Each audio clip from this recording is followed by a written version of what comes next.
Et je sais que parfois, il y a des gens de gauche qui trouvent que Dati est drôle. Quand on se la coltine en Conseil de Paris, qu'on entend ce qu'elle dit, c'est purement réactionnaire et les pires des réactionnaires. On a plein de sujets à aborder avec toi, tu t'en doutes. Je l'ai dit, sénateur communiste de Paris, chef de file du PCF pour les élections municipales à Paris, ancien adjoint à la maire de Paris, Anne Hidalgo, chargé du logement entre 2014 et 2023.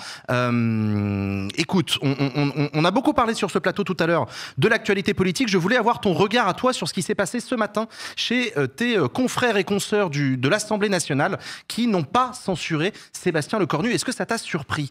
D'abord, il y en a, et heureusement, beaucoup qui ont censuré. Il y en a 270 qui ont fait le choix de voter en faveur de la censure. Moi, je regrette que la censure ne soit pas passée pour au moins 2 raisons. D'abord parce que, d'un point de vue démocratique, je trouve ahurissant que ces gens continuent à gouverner le pays. On est quand même dans une situation absurde où, depuis 2024, ce sont les perdants des élections législatives. On peut discuter du résultat des élections législatives, qui a gagné, qui a perdu. Il y a une certitude absolue, c'est que les macronistes se sont pris une baffe. Bon. Et donc les mêmes continuent à gouverner. D'ailleurs, c'est assez curieux. Plus les macronistes réduisent dans l'opinion, plus il y a des ministres macronistes au gouvernement. Donc ça, c'est la première chose. Et la deuxième, c'est que j'ai évidemment en tête le projet de budget que Lecornu prépare, qui est une catastrophe absolue, qui est la copie conforme du budget Bayrou qui lui a valu un vote de défiance. Donc je pense que la cohérence, quand on est de gauche, serait dû être de voter en faveur de la censure. Alors la cohérence quand on est de gauche, il y en a qui en ont manqué semble-t-il, d'après ce que tu nous dis, ce sont les socialistes. Est-ce que toi, tu as compris le projet des socialistes là ? C'est quoi ce move d'Olivier Faure et des siens ? Qu'est-ce qu'ils essayent de faire ? D'abord, si vous voulez avoir l'avis des socialistes, interrogez un socialiste. Moi, je ne suis que porte-parole du Parti communiste. Et donc, non, mais on avait le porte-parole comme vous l'avez dit, et ça me suffit. Non, mais pour le reste, comment dire ? Moi, j'entends le raisonnement. Je n'adhère pas au raisonnement, mais j'entends le raisonnement qui consiste à dire « Nous avons obtenu la suspension de la réforme des retraites ». Bon. Je voudrais juste faire remarquer plusieurs choses. La première, c'est que les électeurs, en 2024, j'aime bien en revenir quand même au suffrage universel, ils se sont prononcés en faveur, non pas de la suspension de la réforme des retraites, mais de l'abrogation de la réforme des retraites. Les partis qui étaient majoritaires à l'issue des élections législatives prônaient l'abrogation de la réforme des retraites. Et je regarde largement. Y compris le RN. C'était le cas du Nouveau Front Populaire, c'était le cas du Rassemblement National. On peut dire qu'ils n'étaient pas sincères, ce que je crois profondément, mais en tout cas, ils le disaient et leurs électeurs le croyaient. Donc, premièrement, on est déjà en retrait par rapport à ce que les électeurs ont exprimé dans les urnes, avec une suspension jusqu'à l'élection présidentielle. Deuxièmement, je le dis comme parlementaire, j'ai les plus grands doutes sur le fait que cette suspension soit effective. Parce que le Sénat sera contre, pas à cause de nous, mais parce qu'il y a une majorité de droite au Sénat, et pour connaître les gens qu'on a en face de nous, ils ne vont pas être favorables à la suspension de la réforme des retraites. Et donc, en commission mixte paritaire, il y aura une majorité de droite qui reviendra sur la suspension de la réforme des retraites. Alors, il faut qu'on en parle de ça. Yann, tu es sénateur. Je suis d'autant plus content de t'avoir ce soir parce que tu vas pouvoir nous expliquer justement ces embrouilles d'organisation et de vote de budget. J'ai une vidéo sur laquelle je voudrais te faire réagir puisqu'un de tes confrères du Sénat, Claude Maluret, s'est exprimé... c'est pas un camarade. Non, c'est pas un camarade. J'ai pas utilisé le mot camarade. Claude Maluret s'est exprimé sur la CMP. Voilà ce qu'il a dit. Non. Ah, on l'a pas. La régie me dit qu'on l'a pas, la vidéo. On va faire un petit peu de pédagogie. Lorsque l'Assemblée nationale et le Sénat n'arrivent pas à se mettre d'accord sur un texte de loi, on convoque ce qu'on appelle une CMP, c'est-à-dire une commission mixte paritaire, une réunion au cours de laquelle députés et sénateurs doivent négocier pour réussir ou pas à se mettre d'accord sur un texte commun qui ensuite est voté une bonne fois pour toutes. C'est ça le mode de fonctionnement. La CMP est donc, notamment dans le cadre de l'examen d'un budget, un moment très important de dernière et d'ultime négociation où peuvent se jouer beaucoup de choses. On a la vidéo, on l'écoute. Ça s'est passé l'an dernier, parce que le budget a été très très largement élaboré par le Sénat. La CMP, la commission mixte paritaire, a fait en sorte que le texte du Sénat soit très largement adopté. Donc, le Sénat va torpiller la suspension de la réforme des retraites, c'est ce que je comprends ? Exactement, et dans la mesure où il y a une majorité de gens de droite au sein de la commission mixte paritaire, si tous ces gens de droite se mettent ensemble, eh ben, ils vont dire suspension de la réforme des retraites, pas question. Parce que ces mêmes gens se sont battus pour l'adoption de la réforme des retraites. Ils ne vont pas manger leur chapeau. Et donc le risque, c'est qu'on ait semé une forme d'illusion et qu'à la fin, ceux qui croyaient dans la promesse qui leur a été faite se soient fait avoir. Et qu'est-ce que la gauche sénatoriale peut faire contre ça? Pour avoir maintenant 2 ans d'expérience au Sénat, la seule chose qui est susceptible de faire bouger les lignes, c'est l'opinion publique et c'est la mobilisation sociale. Je l'ai vécu. Le moment qui m'a marqué, c'est quand on a eu la constitutionnalisation de l'IVG. Ouais. À l'époque, très honnêtement, moi je siège en commission des lois, j'écoutais les débats, j'étais pas très optimiste parce que les parlementaires de droite, les parlementaires LR étaient archi contre, avec des arguments parfois à la mort moelleux, mais en tout cas ils étaient archi contre. Et au final, la pression de l'opinion publique sur un sujet très symbolique comme celui-là, très important comme celui-là, a fini par les faire flancher. Et même des sénateurs qui étaient très hostiles ont fini par revenir sur leur position initiale. Et tant mieux, c'est ce qui a permis qu'on puisse constitutionnaliser l'IVG. Si on n'a pas de pression sociale, ils n'écouteront que leurs convictions personnelles. Et s'ils écoutent leurs convictions personnelles, ils voteront contre la suspension de la réforme des retraites. C'est très clair.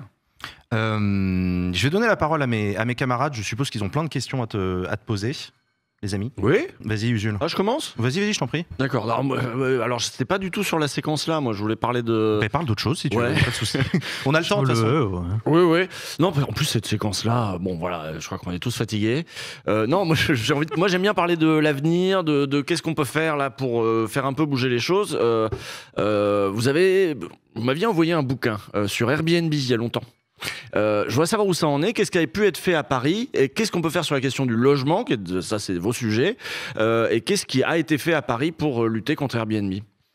D'abord, Airbnb, sujet que je trouve hyper éclairant. Moi, je suis devenu adjoint à la maire de Paris en 2014. C'est le moment où Airbnb se développait de manière extrêmement rapide. Et à l'époque, tout le monde trouvait ça formidable. Enfin, j'exagère un peu quand je dis tout le monde, mais beaucoup de gens trouvaient ça formidable. Ils disaient, après tout, c'est pas mal, ça permet à un propriétaire de mettre un peu de beurre dans les épinards et ça permet à des touristes de venir pour moins cher. Assez vite, on a quand même vu qu'il y avait des problèmes.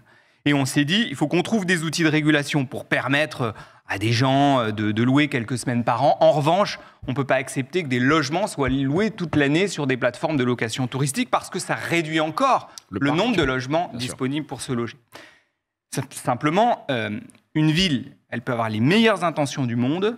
On est en France, et en France, bien souvent, on dépend du législateur. Parce qu'il y a des aspects positifs et des aspects qui le sont moins parfois aussi. Mais en tout cas, on a eu une difficulté, c'est que comme les gouvernements, ça coïncidait aussi avec l'arrivée au pouvoir de Macron, ne voulaient pas bouger, le phénomène s'est développé et nous, comme municipalité, on s'est parfois retrouvés un peu démunis. Alors qu'est-ce qu'on a fait? On a essayé de coaliser des maires en France et on a surtout essayé de coaliser des maires dans le monde. À l'époque, il y avait la maire de Barcelone qui était de la gauche radicale, absolument, Ada Colau. On a eu, y compris des contacts à New York, des contacts à Amsterdam, et on a fini par construire une coalition de villes qui a été suffisamment solide et qui a permis qu'enfin la loi change. Et désormais, franchement, on a à peu près tous les outils juridiques qui nous permettent de réguler ce phénomène, et j'ai le sentiment qu'on y est plutôt arrivé. Mais on a un nouveau phénomène qui arrive maintenant, qui s'appelle le co-living. Je ne sais pas si vous avez entendu parler de ce truc. C'est quoi la différence avec une coloc? C'est que c'est industrialisé. C'est-à-dire que vous avez maintenant des investisseurs, des promoteurs. Avec une régie qui fout des gens ensemble? Exactement. Ah ouais? À des tarifs absolument exorbitants. C'est-à-dire qu'en général, vous avez une grosse foncière qui fait ça en ce moment. Ils ont, eux, des immeubles de logements familiaux. Ils s'aperçoivent que le logement familial, ça crache pas assez. Donc, à chaque fois qu'un logement se libère, ils le découpent en tout petits logements avec des chambres de 9 mètres carrés qui sont louées à des tarifs absolument prohibitifs, qui ne collent absolument pas à l'encadrement des loyers. Et c'est comme ça qu'on se retrouve avec des 9 mètres carrés à 1000, 1200, 1500 euros par mois. Et ça, pour le coup, mon sentiment, c'est que comme on a resserré les taux sur Airbnb, il y a un certain nombre de petits malins qui utilisent le fait que le co-living n'est pas défini dans la loi pour s'engouffrer dans cette brèche-là et pour faire un maximum de profit. Et donc, il y a besoin très vite, ça serait bien qu'on ne traîne pas autant que sur Airbnb, très vite, de mettre en place des outils pour calmer ce phénomène, parce que sinon, ça va se développer partout. C'était la prochaine bombe sociale, le logement. Enfin, ça l'est déjà dans pas mal d'endroits. Ce serait quoi le modèle socialiste, communiste idéal de comment il faudrait s'organiser? Est-ce qu'on limite le nombre de propriétés privées individuelles, résidence principale, et puis une autre, et puis pas plus, et puis voilà? Est-ce qu'on saisit? Est-ce qu'on réquisitionne les logements vides?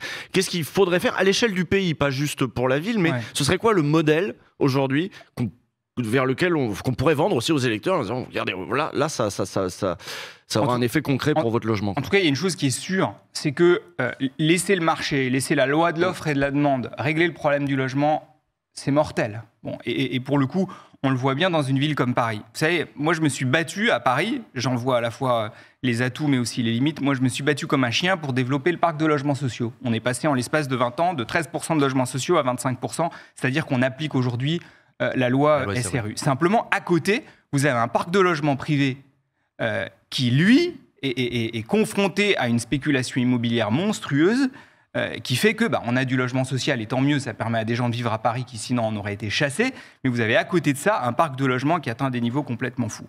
Et je vais vous donner un exemple hyper concret et un chiffre qui, moi, me parle beaucoup. Vous avez 3000 logements à Paris qui sont vides depuis plus de 5 ans. Et vous avez dans le même temps 3000 personnes qui dorment dehors toutes les nuits à Paris. À un moment donné, quand des logements sont vides depuis plus de 5 ans, c'est plus de la propriété privée, c'est de la propriété privante. C'est-à-dire que c'est de la propriété qui, de fait, comme elle est immobilisée, prive 3000 personnes, 3000 familles de logements. Et moi, je dis par exemple que sur ces 3000 logements, on devrait pouvoir lancer une procédure d'expropriation. Si vous en êtes à laisser votre logement vide pendant 5 ans, c'est que vous n'en avez vraiment pas besoin et qu'il serait beaucoup plus utile s'il devenait propriété publique et ça permettrait de loger des gens. Je l'ai fait sur des immeubles. Ça, oui, j'ai y compris fait sur une friche qui appartenait à l'oncle de Bachar el-Assad. Et aujourd'hui, c'est du logement social dans le 16e arrondissement, rue Jasmin, et j'en suis très content. Mais en vrai, les espaces vides à Paris, c'est plutôt des logements dans des copros que des immeubles entièrement vides. Donc, il faut être capable d'aller vers l'expropriation de ces 3000 logements vides depuis plus de 5 ans. Emilien ? Oui, je l'ai dit, il y a un aspect bombe sociale, un peu la question du logement. Moi, j'ai toujours été surpris de voir que c'était pas un sujet qui était au top des discussions. C'est vrai. Même souvent pas au top dans le programme des partis. Et moi, je me pose quand même la question, parce que, alors, certes, la France est un pays qui est majoritairement fait de propriétaires, mais il y a un énorme sujet sur le logement dont le coût, on va dire, dans le budget des ménages a augmenté depuis des décennies, avec beaucoup de jeunes qui n'arrivent plus à trouver un logement facilement ou à des conditions absolument y compris en termes de dossiers, absolument délirantes, avec une difficulté d'accès à la propriété, avec des jeunes qui, du coup, ou des gens qui sont chassés des villes et qui, du coup, se retrouvent à être obligés de faire des trajets de longue durée avec ce que ça implique d'expansion urbaine. Mais sinon, c'est comment est-ce qu'on fait pour que ça soit un sujet qui devienne prioritaire et comment expliquer que ça n'ait pas été déjà le cas, sachant, à mon sens, et on le voit dans d'autres pays comme la Suède où l'extrême droite a beaucoup prospéré sur ça, à quel point est-ce que le logement peut être important dans la vie des gens quand même. En Allemagne aussi, l'AfD parle du logement. C'est très, très étonnant. Mais avec leur maison. Non, mais je vous remercie d'en parler parce que c'est vrai qu'en France, c'est pas un sujet politique. Ouais. C'est bizarre. Et le logement, c'est plus un sujet qui est perçu comme un sujet de débrouille individuelle. C'est-à-dire, en gros, chacun est face à ses difficultés, va éventuellement voir un élu pour essayer de trouver un appui, pour trouver une solution personnelle, mais c'est rarement un combat collectif pour obtenir des avancées. C'est-à-dire qu'en France, l'idée qu'on a besoin de mobilisation collective pour obtenir des augmentations de salaire, pour lutter contre des licenciements, ça existe. Mais l'idée qu'on a besoin de bataille collective pour que la situation du logement s'améliore, ça n'est absolument pas dans les têtes. Et je pense que si on a envie d'y arriver, on a besoin de faire prendre conscience que les difficultés de logement, elles ne concernent pas que les plus pauvres des plus pauvres. Bien sûr que ça les concerne, mais c'est un sujet qui est beaucoup plus global. Aujourd'hui, les classes moyennes, qui sont locataires dans une ville comme Paris, payent des loyers qui sont complètement délirants au regard de leurs revenus.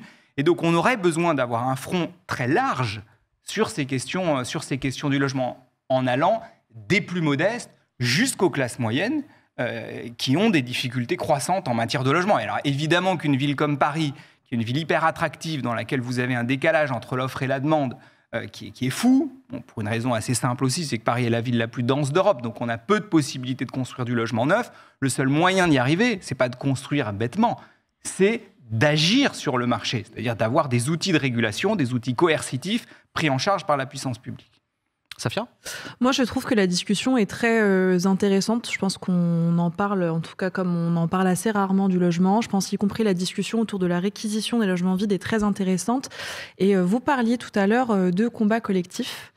Si à l'échelle des partis institutionnels, le logement n'est pas une question qui est mise au top, en tout cas des débats publics, pour autant, Et je le vois, j'habite à Marseille, il y a de nombreuses associations de locataires qui parlent de ça, mais je vais faire un zoom sur les questions antiracistes parce que ces derniers temps, c'est notamment les luttes qui ont été portées par les mineurs isolés qui ont posé la question du logement. Alors pas que du logement, parce qu'il y avait aussi celle de la scolarisation, mais aussi du logement. Et moi, je voulais un peu avoir votre point de vue sur l'occupation des collectifs de mineurs isolés. Alors ces 2 dernières années qui ont eu lieu à la Maison des Métallos la première fois, puis ensuite à la Gaîté Lyrique, parce qu'en réalité, la mairie de Paris a été beaucoup pointée du doigt pour sa gestion de l'occupation de la Gaîté Lyrique. Alors, on parle de jeunes, je me souviens parce que j'avais suivi le sujet à l'époque, qui avaient été considérés en première instance comme majeurs, qui étaient en recours et qui parfois d'ailleurs à l'issue du recours sont au final reconnus comme mineurs. Donc ils sont dans une espèce de zone grise. Moi je serais favorable à ce que la ville de Paris, le département de Paris, puisque c'est au titre de département qu'on peut être compétent sur le sujet, on applique ce qu'on appelle la présomption de minorité. C'est-à-dire que considérer qu'un jeune qui se considère comme mineur, même s'il a été jugé majeur quand il est allé se faire évaluer, soit considéré comme mineur et soit pris en charge comme un mineur. Ce qui aurait permis que ces jeunes soient pris en charge par le département et pas de fait dans la nature comme c'est le cas aujourd'hui. Parce qu'en fabriquant cette zone grise qui fait qu'ils sont ni majeurs ni mineurs, de fait, on contribue à la situation qu'on a connue et qui est profondément inhumaine. Parce que, à vrai dire, qu'ils soient majeurs ou qu'ils soient mineurs, ils sont de toute façon vulnérables et ils méritent d'être hébergés et pris en charge. Et on ne peut pas continuer à être dans une situation où le département et l'État se renvoient la balle et où ces jeunes se retrouvent à la rue ou dans des campements de fortune. Donc oui, moi, la proposition que je fais, c'est que Paris anticipe le principe de présomption de minorité. On les considère comme des mineurs et on les prend en charge comme des mineurs. Pour que tous ces sujets puissent progresser, il faut gagner. Ma question, elle est simple. Est-ce que pour gagner, la gauche a besoin d'être unie ou est-ce que c'est pas nécessaire ? À Paris, aux élections municipales ? On allait y venir, mais non, mais en réalité, les deux questions sont liées. Donc vas-y, oui, dis-moi, à Paris. À Paris, je rappelle que depuis 25 ans, ce sont les communistes, les écologistes et les socialistes qui, ensemble, dirigent la ville. Voilà. Oui, moi je suis favorable à l'union. Je ne suis pas du tout favorable à faire une liste tout seul. C'est pas vrai ce qui a été dit tout à l'heure. Moi, je suis favorable à une liste d'union dès le premier tour, la plus large possible. Au moins la majorité municipale, elle peut éventuellement s'élargir. Mais pourquoi ? Parce que, mine de rien, Paris, c'est toujours une bataille super difficile. Je vois des gens dire Paris, c'est une ville de gauche. D'abord, ils oublient toute une partie de Paris. Vous avez toute une partie de Paris qui vote massivement à droite. Et c'est toujours une bataille de chiens. Le mode de scrutin a changé et il n'a pas été changé pour nous faciliter la tâche. Il a été changé pour faciliter la victoire de Rachida Dati qui a dicté le projet de loi, la proposition de loi qui a été adoptée. Pour toi, c'était loi PLM. C'était un projet, la loi PLM. Évidemment. Un projet Rachida Dati pour la faire gagner. Dati a fait le siège de François Bayrou pour obtenir ce changement de mode de scrutin. Alors, expliquons en quoi la nouvelle loi va favoriser Rachida Dati à Paris, ça m'intéresse. Avant, on avait un système par arrondissement. Et de fait, la gauche a depuis maintenant plusieurs années une implantation locale dans les arrondissements qui assurait sa victoire. Si vous changez le mode de scrutin, avec un mode de scrutin à l'échelle de tout Paris, vous starisez énormément le scrutin, vous le transformez en petite présidentielle, et évidemment que le candidat qui a le plus de notoriété, c'est celui qui a le plus intérêt à stariser ce scrutin. Ce que je voudrais dire, c'est que c'est pas qu'une bataille de personnalité, c'est une bataille d'orientation politique. Et je sais que parfois, il y a des gens de gauche qui trouvent que Dati est drôle. Dati est peut-être drôle. Non, moi, il me terrifie. Ouais, mais ça me rassure parce me fait très peur. Moi. Je peux vous dire que quand on se la coltine en Conseil de Paris, et au-delà des blagues qu'elle peut faire, qu'on regarde ses votes, qu'on entend ce qu'elle dit, c'est purement réactionnaire et les pires des réactionnaires. C'est-à-dire que ces gens défendent Stanislas, les pires établissements privés, demandent à la ville de Paris de subventionner ces établissements, ils s'opposent au logement social de manière systématique. Enfin, c'est quand même ça qu'on a en face de nous. Donc moi, je pense que face à ce danger-là, oui, la gauche, elle a besoin de se rassembler à Paris parce que j'ai pas envie que Paris suive ce mouvement national qui fait que partout, ce sont les idées de droite, d'extrême droite, réactionnaires qui progressent. Paris, ça doit rester un pôle de résistance et ne peut pas se laisser embarquer dans ce mouvement-là. Quel lien tu fais entre le local et le national ? Parce que là, tu prônes une union localement avec des socialistes qui ont refusé de voter la motion de censure à Sébastien Lecornu. Est-ce qu'il y a un truc bizarre ? Bon, j'aurais préféré que les socialistes votent la censure. Je l'ai dit tout à l'heure. Comment on travaille avec la gauche et le VMH? Oui, y compris.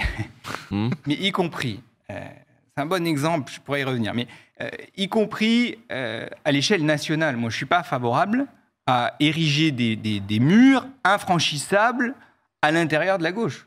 Moi, je pense que si demain, il y a des élections nationales, on ne sait jamais, il peut y avoir une dissolution. Il faut reformer le NFP. En tout cas, il faut travailler avec l'ensemble des forces de gauche. Et moi, je dirais jamais, la France insoumise, jamais, les socialistes, jamais. Et pourquoi je ne le dirais pas? Parce que je trouve qu'on est hypocrite ou qu'on fait semblant. Mais regardez, après 2022, après la NUPES, quelques semaines après, les socialistes disaient plus jamais la France insoumise et les insoumis disaient plus jamais le PS. Bon. Et puis, notre président de la République, au lendemain des élections européennes qu'il a perdues, a décidé de dissoudre. En 24 heures, on a construit le NFP et on a mis toute la gauche autour de la table. Pourquoi? Parce qu'on avait le risque d'avoir Bardella Premier ministre. Est-ce que ce risque a disparu? Il n'a pas disparu. Donc, de toute façon, on aura besoin de travailler ensemble. Après, il y a une autre question, qui est de savoir sur quelle orientation on s'accorde. Et moi, comme communiste, évidemment, je souhaite qu'on s'accorde sur une orientation qui soit bien à gauche, qui soit radicale, qui soit écolo, enfin bref, pas un truc tout mou, quoi. Mais ça, c'est une autre question. Mais en tout cas, pour ce qui concerne le périmètre, moi, je suis convaincu qu'il faut être capable de rassembler tout le monde. Safia? Je vais remettre mon doigt dans la tambouille, parce qu'en fait, vous revenez sur les expériences du NFP et de la NUPES, mais est-ce que le NFP et la NUPES n'ont pas participé à faire revivre un parti socialiste extrêmement en difficulté quand on regarde les résultats au niveau national avec 1,7% au présidentiel? Est-ce que c'est vraiment souhaitable pour la gauche que vous défendiez, comme vous le dites, réellement de faire survivre le parti socialiste? Moi, ce que je vois, c'est que quand Macron dissout, tout le monde est convaincu, y compris nous-mêmes, soyons aussi honnêtes, y compris nous-mêmes, que l'extrême droite allait gagner. Ouais.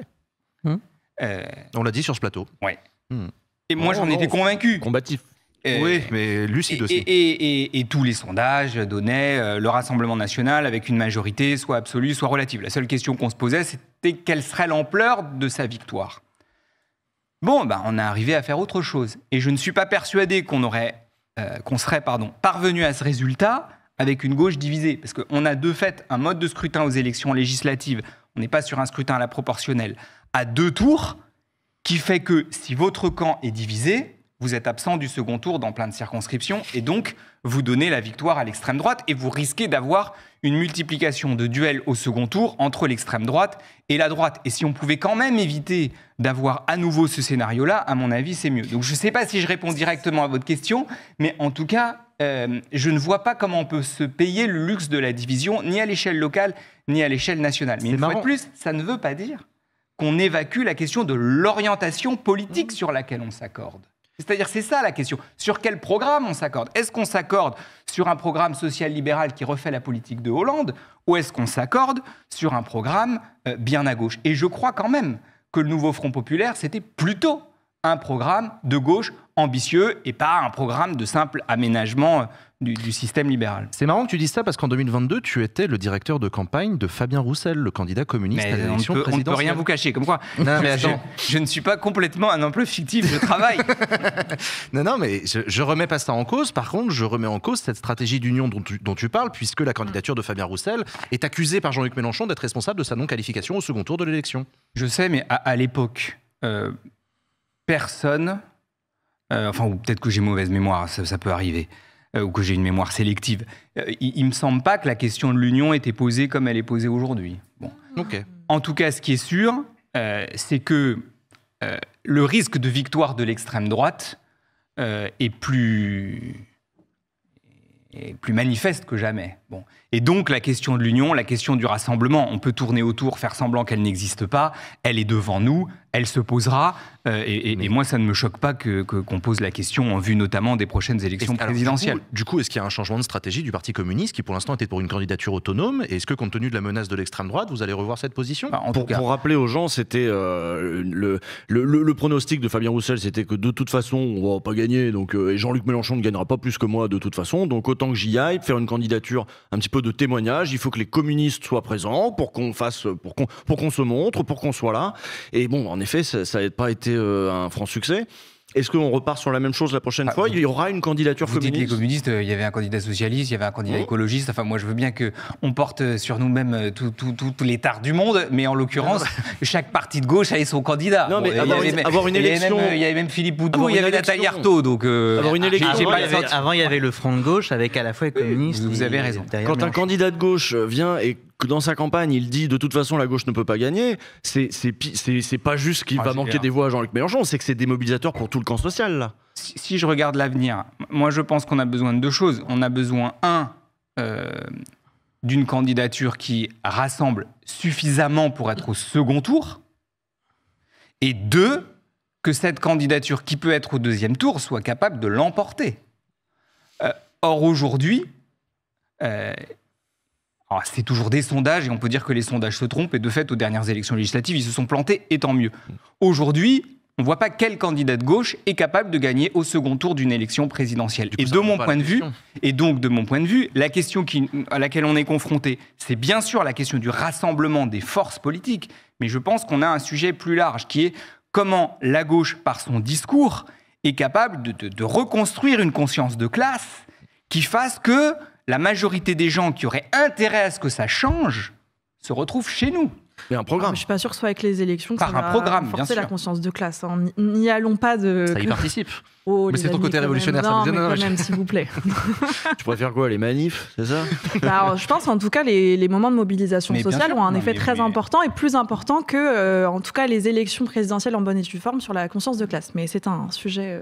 Mais en réalité, c'est le sujet principal qu'on a. C'est-à-dire qu'on est aujourd'hui confronté à une société dans laquelle la conscience de classe a considérablement reculé. Toutes les études le prouvent. J'ai lu notamment le livre de Vincent Tibéri qui le montre, statistique à l'appui. C'est-à-dire qu'au début des années 80, la majorité des ouvriers considéraient qu'ils appartenaient à la classe ouvrière. Aujourd'hui, vous demandez à un ouvrier à quelle classe sociale il appartient, la majorité des ouvriers répondront à aucune classe sociale. C'est quand même un sujet. C'est-à-dire que nous avons besoin de reconstruire cette conscience de classe. Et de mon point de vue, le travail d'un parti comme le mien, de l'ensemble des partis politiques de gauche, j'ai envie de dire, mais enfin en tout cas d'un parti comme le mien, ça doit être de reconstruire de la conscience de classe, de reconstruire de la conscience d'un intérêt commun. Bon. Mais je ne dis pas qu'on le fait, ou qu'on l'a suffisamment fait. La preuve, c'est qu'on est loin du compte aujourd'hui. Mais pour moi, ça doit être ça notre objectif. Alors, on peut dire le parti est là pour construire la conscience de classe, mais on peut aussi se dire que la conscience de classe, elle se construit aussi dans la société, dans les mobilisations, de mille manières, et que le parti est là pour lui fournir des débouchés politiques, une stratégie et un débouché pour pas que tout ça se soit... Parce qu'on perd quand même beaucoup de batailles, les unes après les autres. Donc le parti est là pour quand même qu'à un moment, on puisse gagner quelque chose. Donc c'est ça aussi la responsabilité, y compris de s'entendre et de proposer quelque chose qui permette que ça débouche sur quelque chose. Mais dans le marasme général, je trouve que le climat politique, alors peut-être ça paraît paradoxal par rapport à ce qu'on ressent tous et le sentiment d'encaisser les échecs, depuis le mois de septembre, je trouve que la question sociale a, d'une certaine manière, réussi à faire son retour. Moi, je préfère une rentrée qui se fait sur la taxe Zuckman qu'une rentrée qui se fait sur la Baïa. Ah oui, c'était mieux. Et on s'en est tapé quand même des rentrées sur la Baïa avec Attal au JT de TF1 qui nous expliquait tout le mal qu'il pense. Bref. Et là, enfin, les questions sociales, les questions de partage des richesses sont revenues sur le devant de la scène. Pourvu que ça dure, et c'est notre rôle d'y contribuer. Emilien ? La semaine dernière, j'étais dans le bassin minier. C'est pas vrai. Si, pour le travail. Pour le travail. Donc dans des tas de petites villes ou villes moyennes où le socialisme ou le communisme municipal était particulièrement important, et qui sont des zones qui aujourd'hui menacent, y compris au prochain municipal, de tomber dans l'escarcelle du FN et RN. Alors évidemment, ce n'est pas la faute du PC et du PS, il y a eu les fermetures des mines, etc. Néanmoins, on a l'impression que ce modèle-là, municipal, qui était quand même très fort, qui encadrait la vie des gens de tout un tas d'aspects, du sport au logement, etc., a du mal à s'adapter à cette nouvelle réalité qui est notamment quand il n'y a plus le dynamisme autour d'une entreprise, etc., d'une mine, d'une ressource, etc. Et on constate malgré tout que quand même, l'histoire du PCF sur le long terme, c'est quand même une histoire de déclin. et y compris, même s'il y a une bonne résistance dans les villes, y compris dans les villes, dans la couronne parisienne, etc. Je précise que le Parti communiste est le 3e parti de France en élus municipaux, en nombre d'élus municipaux, derrière les Mais LR malgré tout, le PS. c'est menacé, y compris ça réduit en Seine-Saint-Denis, toute la couronne parisienne, toutes les anciennes zones communistes dans le Massif central, etc. Ma question, c'est quoi le nouveau communisme municipal ? Je ne sais pas si à Paris, il y a des morceaux de ça, malgré tout, qui survivent dans la majorité. Mais c'est quoi le nouveau communisme municipal qui fait que la force politique municipale puisse encadrer à nouveau la vie des gens, pas de manière autoritaire, mais pour aider à faire rempart à des tentations de vote, y compris au national, qui soient un petit peu à l'opposé de ce qui est prôné. Comment est-ce qu'on fait quand on n'a plus, y compris la classe ouvrière, pour faire une entité de classe très forte ? J'entends ce que vous dites. En plus, le hasard fait que j'ai beaucoup discuté hier avec ma camarade Katia Poursopoli, qui est élue du bassin minier, élue communiste du Pas-de-Calais, sénatrice du Pas-de-Calais, et élue d'Avion, qui est juste à côté de Lens. Et d'abord... il y a aux élections nationales un niveau du RN dans ces territoires qui est monstrueusement élevé. Et malgré ce niveau monstrueusement élevé du RN aux élections nationales, une relative résistance à l'échelle locale. Et cette résistance, en particulier dans le bassin minier, elle est liée au fait que les politiques que nous menons à l'échelle locale permettent malgré tout d'amortir les chocs et les difficultés de la vie. Après... il faut le dire aussi, les collectivités locales, les municipalités, elles sont elles aussi confrontées aux politiques d'austérité. Et donc elles sont en permanence confrontées à une difficulté qui est que les habitants se tournent, et c'est bien normal, vers leur municipalité et vers leurs élus locaux, mais les élus locaux eux-mêmes ont de moins en moins d'outils pour développer le service public comme ils s'y étaient habitués jusqu'à encore récemment. Donc on ne s'en sort, de mon point de vue, que par de la politique, que en impliquant la population, y compris lorsque la municipalité est confrontée à des baisses de crédit. Sinon, vous vous retrouvez face à des habitants qui, à juste titre, vous disent pourquoi est-ce qu'on ne peut plus financer tout ce qu'on finançait jusqu'à présent. Il y a besoin de cette mobilisation-là, et c'est quand même la force. Alors vous le disiez, encadrer les habitants. J'ai bien compris que ce n'était pas négatif, mais c'est quand même la force des municipalités communistes d'être capables aussi de construire de la conscience sociale. Et je pense en particulier à tout ce qu'on fait, y compris sur les enjeux internationaux, en permettant à des habitants de se sensibiliser à des causes internationales. À Avion, ils sont jumelés avec une ville palestinienne, par exemple. Et la population est mobilisée dans ce combat. Il faut continuer à le faire. Et c'est évidemment dur, c'est âpre, surtout quand on a le RN en face de soi. Le RN, c'est 10 circonscriptions sur 12 dans le Pas-de-Calais. Il y a un parti qui est en conquête aux élections municipales, c'est la France Insoumise, qui souhaite obtenir des villes, obtenir des bastions, faire correspondre son score national à un ancrage local, notamment dans les quartiers populaires. Est-ce qu'il y a une différence fondamentale entre le communisme et l'insoumission au niveau municipal ? Est-ce que vous pourriez être amené à faire des alliances par-ci, par-là ? D'abord, c'est difficile à dire, parce que pour ce qui concerne la gestion locale, je ne me permettrai pas d'émettre un jugement sur ce que la France Insoumise a fait, puisque de fait, elle gère peu de villes aujourd'hui. Mais ils ont un programme. Oui, bien sûr. Je ne saurais pas vous le dire. En tout cas, je peux juger peut-être du programme, mais je ne peux pas juger de la gestion municipale, puisque à l'heure qu'il est, il n'y en a pas. Il y en a peu. Quelle doit être l'ambition, si je me place du point de vue de la gauche de manière générale, aux prochaines élections municipales ? Est-ce que c'est de se pouiller entre nous ? Ou est-ce que c'est d'aller à la conquête de villes supplémentaires ? De mon point de vue, l'ambition qu'on doit avoir, alors il faut s'accorder sur ce qu'on considère être un programme de gauche, mais l'ambition qu'on doit avoir, c'est qu'à l'issue des élections municipales, la gauche, de manière globale, ait progressé, que la droite et l'extrême droite aient reculé. Bon, c'est une réponse à votre question. En tout cas, si l'idée, c'est de se fixer comme objectif d'aller piquer les communes des petits copains, je ne suis pas persuadé que ce soit ça qui doive animer la gauche, surtout dans la période qu'on connaît. Je me mets à la place des insoumis qui se disent ils nous ont pas aidés la dernière fois à la présidentielle, là on va pas les aider non plus pour les municipales et on va prendre des villes, quitte à les prendre au PCF ou au PS. Oui, mais il y a des villes dans lesquelles, par exemple... L'Union, c'est un peu tout le temps, ou jamais. Mais il y a des villes, par exemple, dans lesquelles les insoumis sont dans la majorité et contribuent au travail de la majorité. Bon, et j'ai plutôt l'impression que les choses se passent bien. Là où ça se passe bien, je pense qu'il faut plutôt continuer. Ça suppose évidemment qu'ils soient respectés, qu'ils aient la place qu'ils méritent au sein de l'équipe. Mais je ne vois pas pourquoi, alors même qu'on a participé à un exécutif local, on viendrait casser la dynamique qui a été construite. Après, moi, je n'accuse personne. Après, je vous promets que je lirai leur En programme. politique, il y a une question de ressources. C'est-à-dire que le parti a besoin de ressources, y compris pour distribuer à ses cadres. Enfin, vous connaissez la science politique. Vos ressources au PCF, c'est énormément ce vivier de maires. Je pense que il y a un gâteau, en fait. Il y a un gâteau et que les Insoumis voudraient une part de ce gâteau. Et moi, je pense qu'il faut que le gâteau soit plus gros. Donc en gros, qu'il y ait davantage de communes qui soient gérées par la gauche, ce qui permettra à tout le monde de sortir gagnant de ces élections municipales. Pas forcément d'alliance en défense, mais des alliances possibles en attaque. Oui, bien sûr. Oui. Okay. Enfin non, moi je suis favorable à l'union partout. Oui, mais en l'occurrence, je comprends. Voilà, et je pense que c'est comme ça qu'on s'en sortira à l'échelle locale comme à l'échelle nationale. Émilien ? Oui, alors là, malgré tout, il n'y a pas de censure immédiate, donc il y aura des discussions budgétaires qui vont commencer. Alors, je ne sais pas dans quel ordre au Sénat, à l'Assemblée, etc. Mais bon, puisque le Premier ministre propose que vous votiez, j'imagine que malgré tout, il y aura des propositions. On va essayer de faire passer des amendements à ce budget pour qu'il aille dans le moins mauvais sens de votre point de vue. C'est quoi les priorités que vous avez pour améliorer, dans la mesure du possible, le budget, puisqu'il sera peut-être voté malgré tout?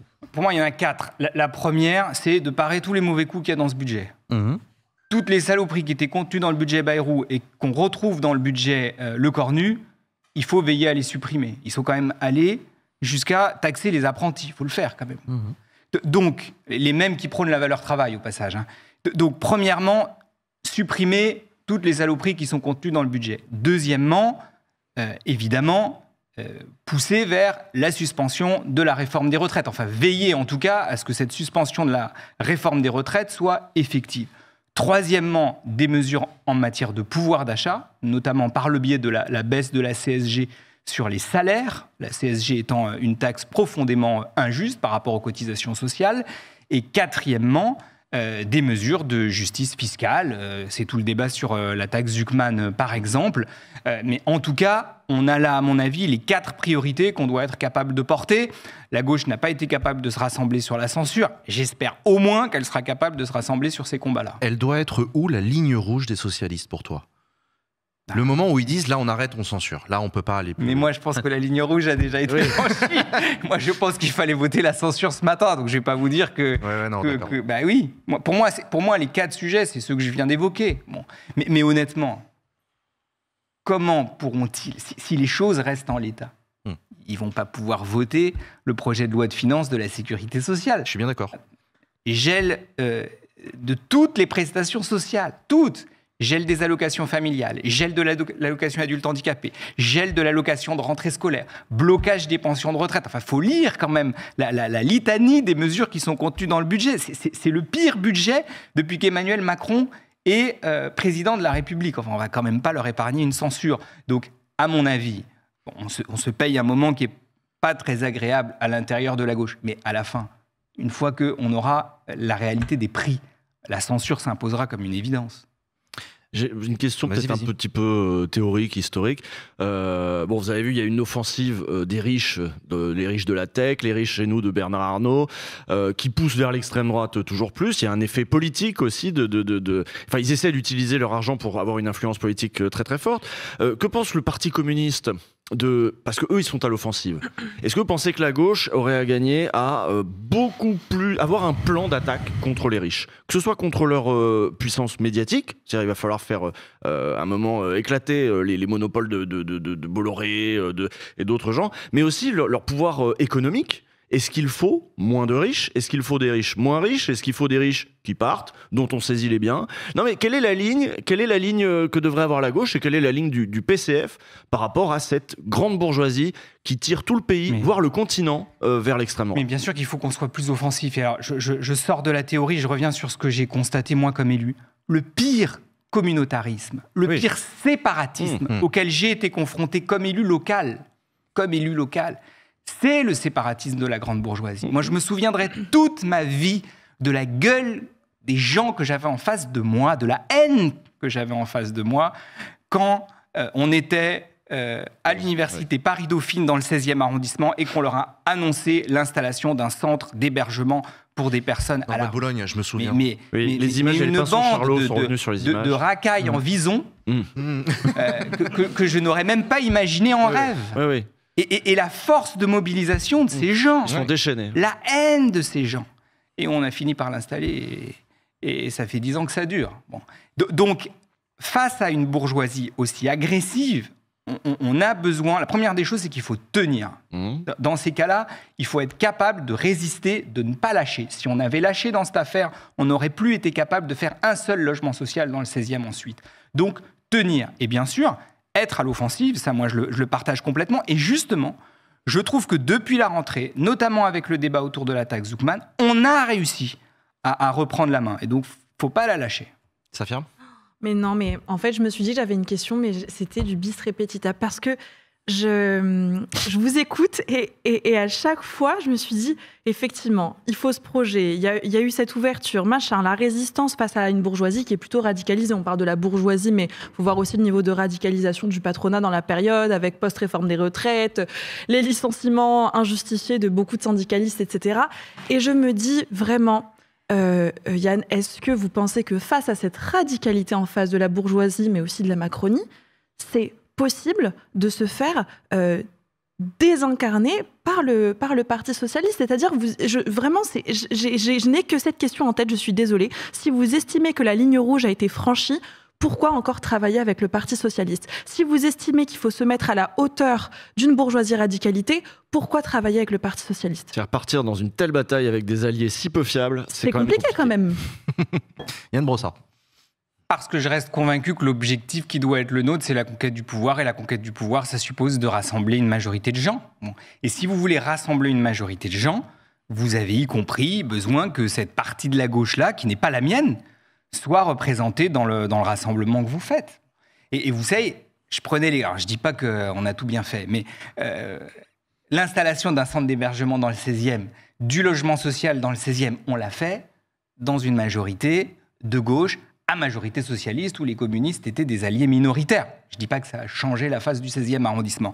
Mais ça montre que, y compris avec des alliés socialistes, en l'occurrence majoritaires, ce qui n'est pas le cas du PS aujourd'hui à l'intérieur de la gauche à l'échelle nationale, on arrive malgré tout à changer un certain nombre de choses. Mais si vous voulez me dire qu'on n'est pas sur la même ligne que les socialistes, moi je suis favorable à ce qu'on dépasse le système capitaliste. Eux sont convaincus que le capitalisme est indépassable et qu'il faut l'aménager. Évidemment qu'on a une divergence, et ça n'est pas une petite divergence.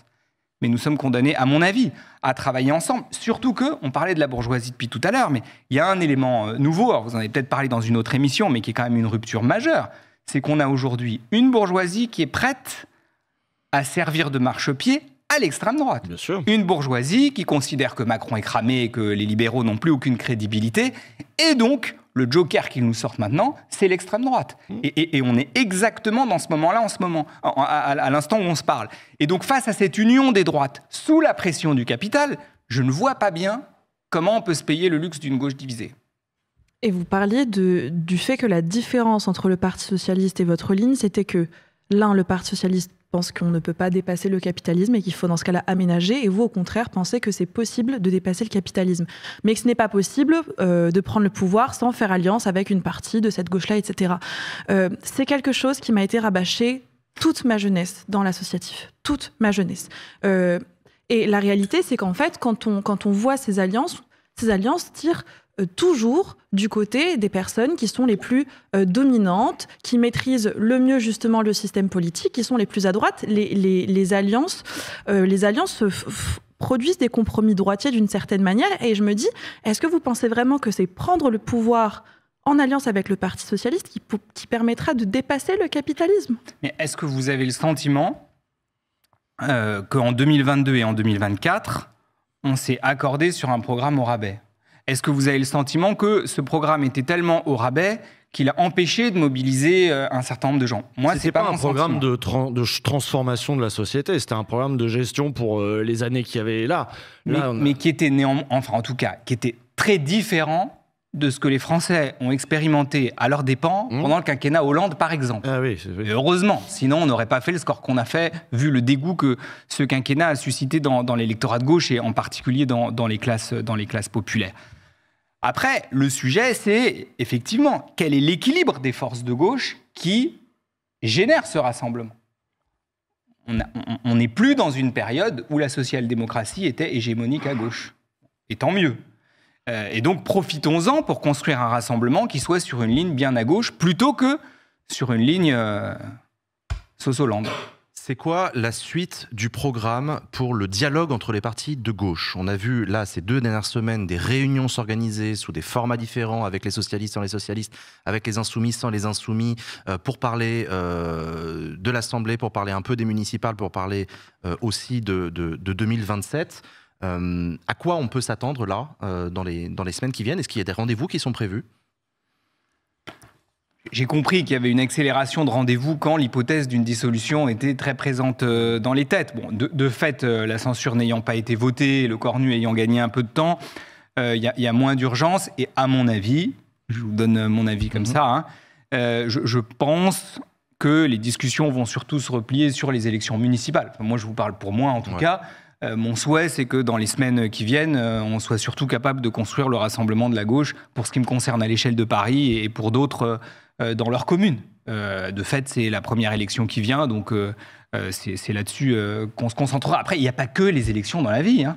Et il y aura aussi, je l'espère, des mobilisations sociales, des manifs, des grèves qui devront concentrer notre temps et notre attention. Enfin, on ne peut pas vivre à saute-mouton avec des élections en permanence. Voilà, j'ai bien compris que vous disiez que je ne travaille pas, mais je m'intéresse à plein de trucs quand même. Non, c'était une blague d'Adèle. J'ai compris. Emilien. Alors là, peut-être plutôt vis-à-vis du porte-parole du PCF. Je ne me souviens plus quel rôle vous aviez dans la campagne de Fabien Roussel, mais directeur de campagne. Important, bah, c'est mon poste. Sur, en fait, un éventuel hiatus entre l'image du PSF aujourd'hui et les propositions défendues. Notamment, je pense à Fabien Roussel, une campagne qui était, bon, après, une image lui-même qui s'est beaucoup distinguée, alors évidemment. C'est ce qui fait parler dans les médias. J'imagine que c'est pas tout à fait toujours ce que vous vouliez, mais qui était très, pour le dire très clairement, saucisse pneu. Et il y a une tradition au PCF du social-chauvinisme un peu franchouillard. Après, il a réactivé ça un peu. Voilà.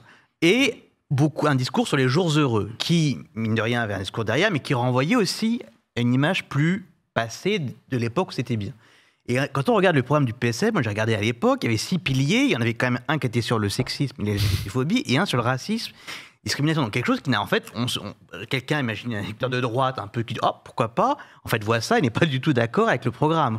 Donc est-ce que dans la communication qui est faite, la manière dont le PSF c'est de se construire une image distincte des autres partis, il n'y a pas eu un petit désajustement? Si, sans doute. Enfin, en tout cas, par exemple, vous prenez... alors, moi, je suis le premier, je pense, hein, à être capable d'avoir un regard critique sur mon parti. Vous évoquiez les questions de lutte contre le sexisme, par exemple. Le Parti communiste, à mon avis, a un problème qu'il n'a pas toujours eu, d'ailleurs. Une difficulté, en tout cas, un manque d'incarnation féminine évident. Évident. Quand je regarde notre groupe à l'Assemblée nationale, il y a un manque de femmes manifeste. Bon, ce qui n'est pas le cas au Sénat. On a longtemps été, on l'est toujours d'ailleurs, les seuls à avoir un groupe paritaire et un groupe présidé par une femme en l'occurrence. Mais de ce point de vue-là, oui, on a énormément de progrès à faire. Bon, et j'en porte peut-être ma part de responsabilité. Déjà en tenant le crachoir, de fait, c'est moi qui parle et pas une femme pour nous. Mais en tout cas, ce qui est sûr, c'est que sur ce sujet-là, par exemple, il y a un problème. Voilà. Moi, je le dis, je le reconnais. Et donc, il va falloir qu'on progresse dans les années qui viennent si on veut être un vrai parti féministe qui incarne ce combat. Mais je le dis, et c'est d'autant plus douloureux qu'une fois de plus, ça n'a pas toujours été le cas. Marie-Georges Buffet a été secrétaire nationale du parti pendant une dizaine d'années et candidate à l'élection présidentielle. Le parti présentait des femmes aux élections alors même que les femmes n'étaient pas éligibles. Bref, on a su mener ces combats-là et on doit être capable de retrouver ce souffle-là, oui. Pardon. Vas-y, Safia, si non, tu non, veux. c'était juste c'est plus un commentaire qu'une question, mais n'hésitez pas à réagir. Mais c'est que j'ai l'impression que dans la question d'Emilien, on a parlé du sexisme et du racisme, mais ces dernières années au PCF, ce qui est questionné pour toute une partie de ma génération notamment, c'est pas tellement la question du sexisme, c'est la question notamment de la question sur les oppressions racistes et de l'islamophobie qui est beaucoup discutée à l'aune du PCF, parce qu'en fait, il y a la question où où on est marqué, alors c'est peut-être effectivement plus la génération de nos parents, de nos grands-parents, mais par la génération Marchais, quoi, au PCF, et qui, effectivement, a beaucoup revendiqué la question d'une classe ouvrière, blanche, avec le drapeau bleu, blanc, rouge. Et donc, du coup, vous avez répondu sur l'aspect sexiste, mais vous m'excuserez, j'ai l'impression que c'est une réponse plutôt facile quand, dans la période, j'ai pas l'impression que ce soit tellement ça qui soit questionné, vous voyez. Oui, parce qu'on parlait de social-chauvinisme ou de côté un petit peu réac de c'était mieux avant, et puis en effet, sur les questions de... Non, mais j'entends ce que vous dites. Après, moi, ça me fait bizarre, et je vais vous dire pourquoi. Moi, j'ai adhéré au parti, et les premières affiches que j'ai collées, je me souviens, j'avais 14-15 ans, c'était des affiches pour la libération de Mumia Abu-Jamal à l'époque. Et d'ailleurs, comme sénateur, je lui ai rendu visite en prison, puisqu'il est malheureusement toujours en prison. Le combat de mes camarades d'avant, enfin beaucoup de mes camarades d'avant, ont adhéré au Parti communiste pour la libération de Nelson Mandela. Moi, je me souviens, ma première manif, j'avais 6 ans, j'étais sur les épaules de ma mère, c'était devant le centre Georges Pompidou pour la libération de Nelson Mandela. Donc le combat antiraciste, c'est un combat qui a animé des générations d'adhérents du parti. Et même du temps de Georges Marchais, et je sais les critiques qu'on peut faire sur ce que nous disions à l'époque, j'ai retrouvé, parce que je suis chargé, entre autres, de la communication au parti, des affiches magnifiques pour le droit de vote des résidents étrangers, y compris dans les années 80, où par ailleurs on pouvait dire des choses qui étaient effectivement problématiques. Pas top, ouais. Ce que je veux dire, c'est que c'est pas aussi simple que ça. Et que, y compris à l'époque, on portait des combats émancipateurs. Après, est-ce qu'on le fait suffisamment aujourd'hui ? Au vu des commentaires que vous faites, non. Mais en tout cas, moi, ce sont des combats qui m'animent, et depuis longtemps. Et je le dis aussi comme élu du 18e, qui a toujours été attentif à ces questions. On doit les porter davantage, à l'évidence, mais pour me battre, par exemple, face à la droite au Sénat sur les enjeux d'immigration, j'ai plutôt le sentiment de mener cette bataille, mais peut-être pas suffisamment. C'est sans doute plus à Fabien Roussel qu'à toi que ce procès est fait, effectivement. Dernière question, vers quoi on se dirige pour 2027 selon toi ? Moi, j'ai l'impression qu'on part sur une candidature Mélenchon, une candidature Glucksmann, une primaire au milieu, et tout ce beau monde se retrouve dans l'opposition à Jordan Bardella. C'est un peu défaitiste, je suis désolé, mais c'est la non-censure de ce matin qui m'a mis le moral. En fait, je nous trouve tous collectivement, et particulièrement les partis de gauche, surpessimistes. Enfin, je nous trouve plus pessimistes que les gens. Non, c'est vrai. Okay. La preuve, c'est qu'on a été agréablement surpris par le résultat des dernières élections législatives. Et qu'on a été agréablement surpris par la première manif de rentrée. Il y avait énormément de monde. Et donc, je pense qu'il y a plus d'optimisme, plus d'envie chez les gens, parfois, que chez certains responsables politiques de gauche. Et donc, j'aimerais plutôt qu'on s'inspire d'eux et qu'on se dise que le pire n'est jamais sûr et que la victoire est possible. Restez optimistes. Merci beaucoup, Yann Brossard, d'être venu sur le plateau de Backseat pour répondre à nos questions.